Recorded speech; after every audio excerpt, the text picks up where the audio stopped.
atong pagbalantay sa lokal nga simbahan sa Archdiocese sa Osamis Archbishop Martin Sarmiento Moan labot sa pagkigtagpo ni mo Archbishop sa mga seminarista nato. O, Unsa ka importante nganong dunay kuan gyud si Archbishop no nga makigtagpo sa atong mga seminarista. una sa tanan ato yung dasigon ang mga seminarista. Muna nga sa adlaw sa miaging Sabado niadtong Pitsa 18, Hulyo 18, ako yung gipaningkamutan nga matipok, mapundok ang mga seminarista gikan sa college seminary ug sa theology. Doon natay 20 ka mga seminarista.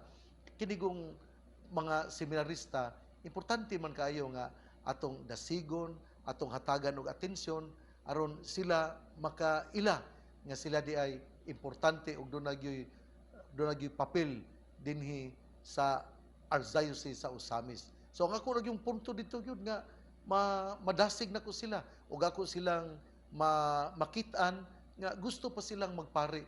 Unya ako pong gipaila-ila kanila ang bag-o nga vocation director nga mao si Reverend Father Quincy Jones Ondona. Okay, so punta sa mga Archbishop, yung pagpaklaro aron nga mas madasig o padayon sila no, sa pagkapari paniwala sa mga pagpapari. Ako silang gidasig, ako silang giingnan nga kinahanglan gyud huptan gyud nato ang ato nga kinibitang clear intention to become priests of the Archdiocese of Osamis.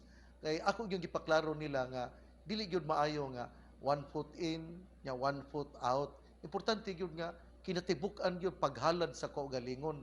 Kay kung kita dunay kinatibuk-an nga paghalad sa kaugalingon, kita madasig gayud nga magpadayon sa tong pag-eskwela isip nagpreparar nangandam para mamahimong pari sa Archdiocese sa Osamis. Ako silang giingnan nga kining sa pagkatinuod ang atong tawag mao man gayud aron kita mabalaan.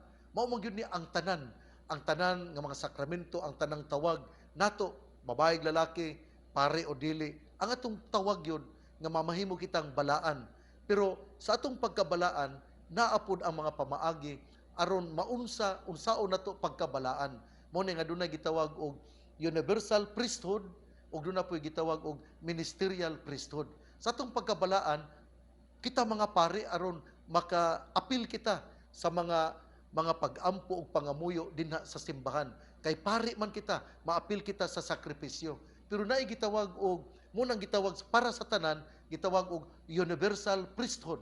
Aron andam kita tungod sa bunyag, makaapil kita sa mga pag-ampog pangamuyo diha sa simbahan.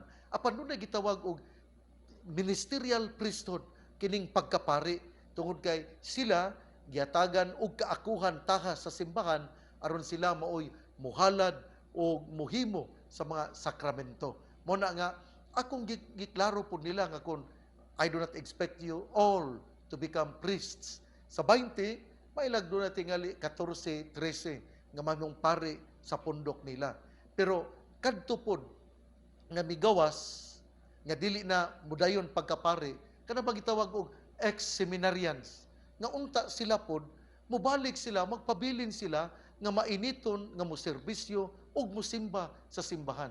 I notice most ex-seminarians, most dili tanan ha, are no longer church goers. Dili naman yun mosimba, dili naman hinuon mo lambigit sa simbahan. Bisan pagkatong mga pari nga migawas pod, dili na kayo sila noon mapasalamaton sa simbahan. I hope nga this is an eye-opener that all of us are called to the holiness. All of us are called to be holy. And then, if we are called to be holy, whether you are priests or not, then we must be active in the church. How much more ngadtong miagi sa seminaryo nga sila unta mainiton sa kanunay nga mosimba, maaniton sa kanunay nga mulambigit sa simbahan. Very painful on my part to see ex-seminarians, ex-priests who are no longer ex-madres who are no longer going to the church. Isud ba ang Archbishop nga napagsunod sa tawag sa pagkapari sa katukan? Kining kung maghisgot kag kalisod, naagyod kay una sa tanan, dili mangyud kini bitawng by nature, we are not called to be alone. Nya kay ang pari gitawag mangyud nga mag-inusara ug dili magminyo nga to that he must observe celibacy. Lisod yun na kay tanan nga magpugong sa kaugalingon, nga magpabilin nga dili minyo. Nga lisod yun na kaayo. Pero diya po sa pag-eskwela nimo sa seminaryo, daghan mo pug kagtun-an kay importante man nga mahakgom nimo ang pagtulunan sa simbahan. Unya imo gyud nga mapaklaro diya sa imong wali mga dogma ug mga uban pa nga mga kining mga pagtulunan sa simbahan nga imong masulti panahon sa wali.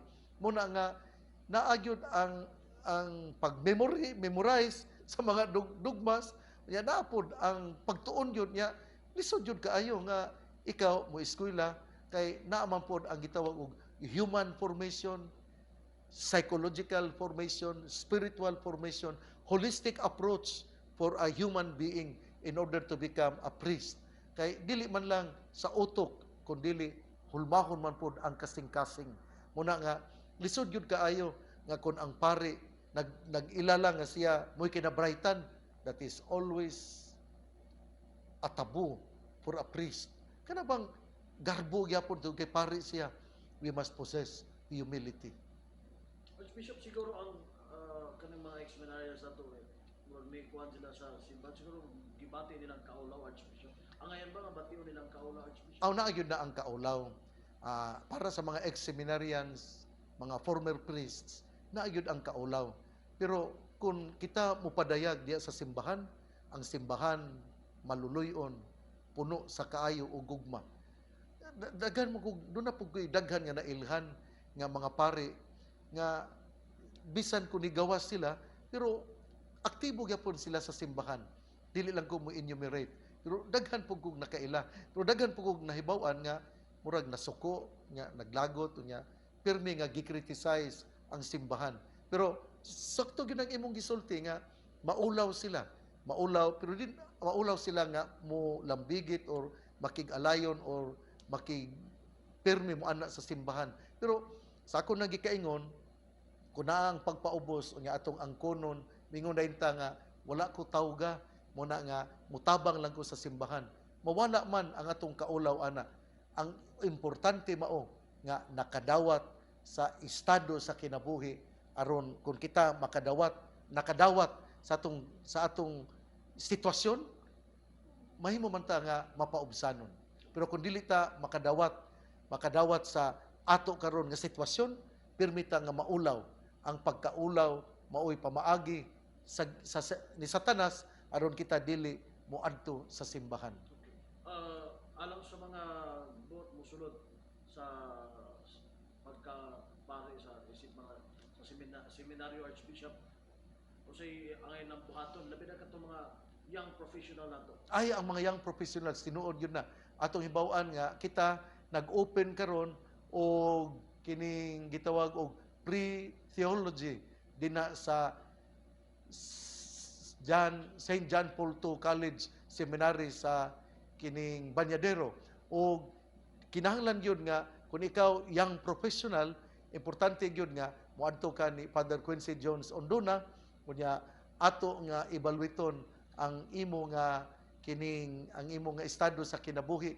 Kunya doon na kay tingali mga atong paningkamutan nga mulungtan lang og 2 ka tuig ang imong pre-theological studies, kay propedeutic man ang first year, nya second year mao ang mga philosophy subjects. Nya mao kini ang philosophy subjects god, mao man kini atong kuhaon ang kining mga subjects sa mga filosofiya. Kay ang filosofiya mao man ang muandam kanato aron maumol kita sa theology dinha sa atong pagtuon sa seminaryo. Samtang katong mga batan-on nga wa pa gyud ba. Katong mga batan-on nga gusto gyud nga magpari, labi na gyud katong humana sa senior high school, senior high school. Sila maupod ang kandidato nga mo eskwela og proper nga kining proper nga college formation. Unya nagkuan ka na og 4 ka tuig. Whereas ang young professionals doon nagyapon sila pre-theological studies, kining spirituality 1 year, propedeutic spirituality, nga ang ikaduha nga tuig mao ang pag-eskwela bahin sa mga filosofiya. Muna nga katong senior high school, natural nga pag-eskwela, unya katong young professionals doon na mo'y duha ka tuig pagpangandam para sa theology.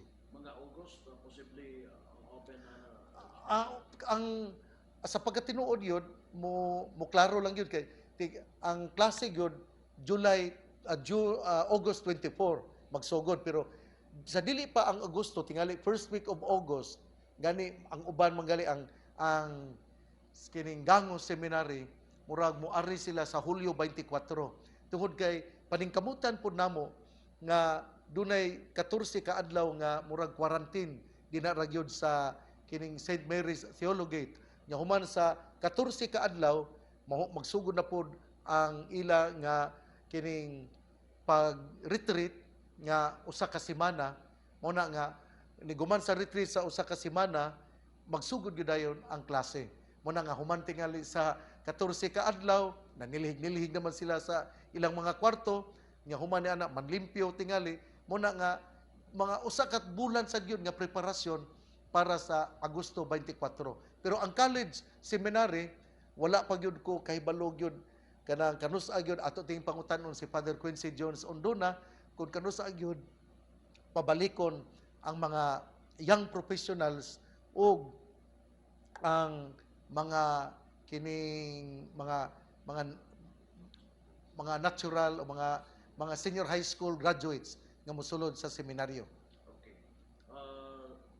Bishop kay na may gitawag na 50 pesos, di ba? 50, 35 sa Theology and sa 15.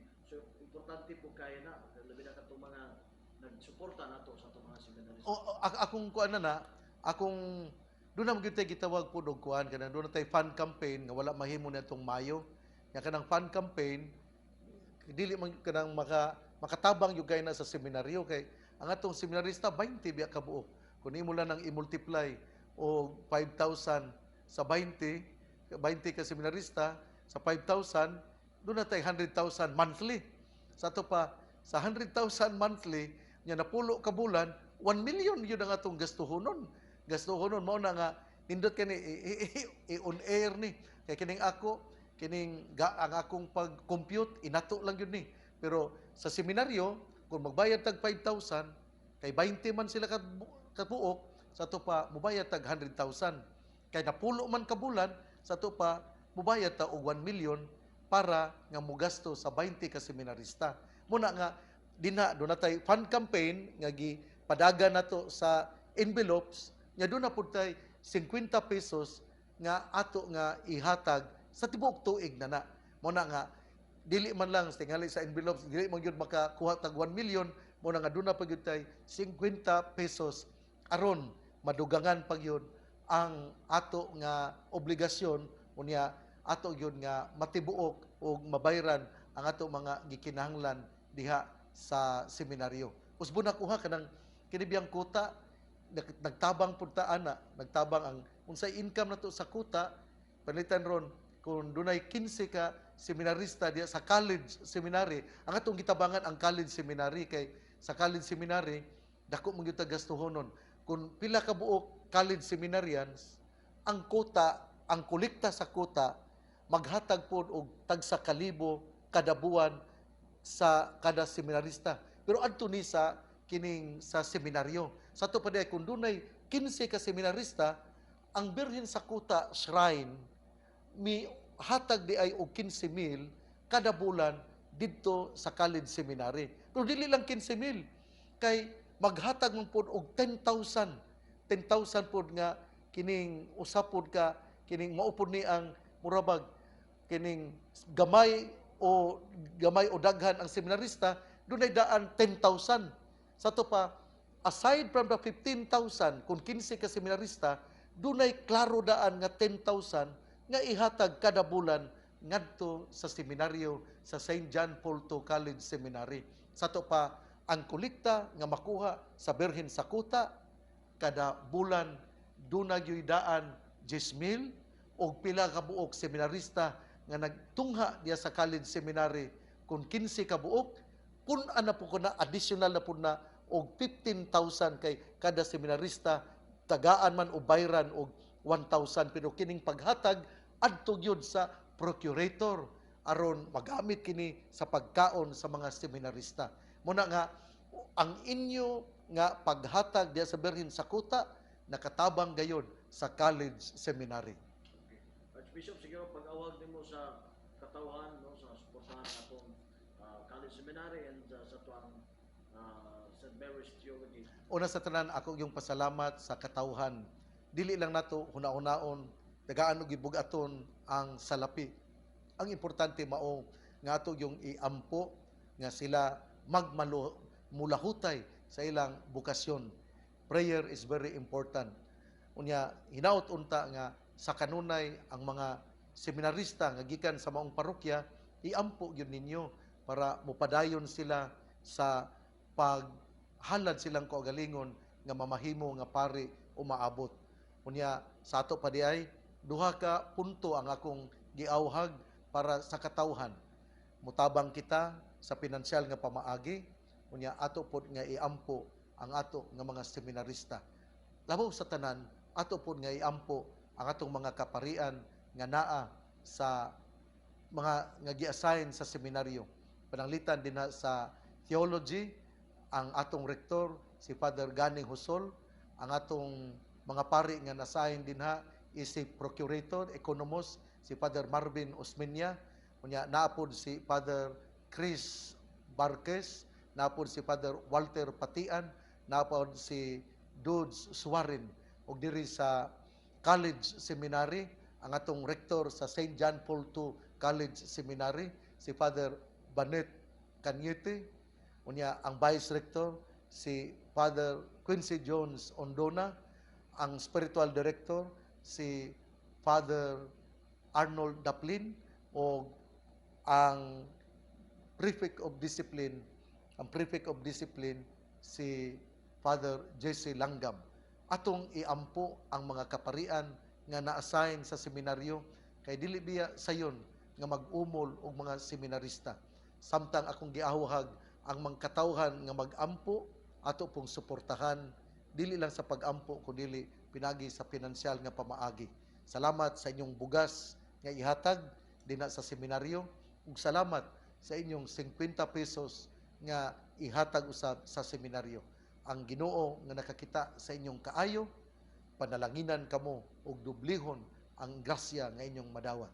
God bless. Mabuhay ang Archdiocese sa Osamis, mabuhay ang St. Mary's Theologate, mabuhay ang St. John Paul II College Seminary, mabuhay ang katawhan nga mitabang sa mga seminarista o sa atong kaparian. God bless natong tanan.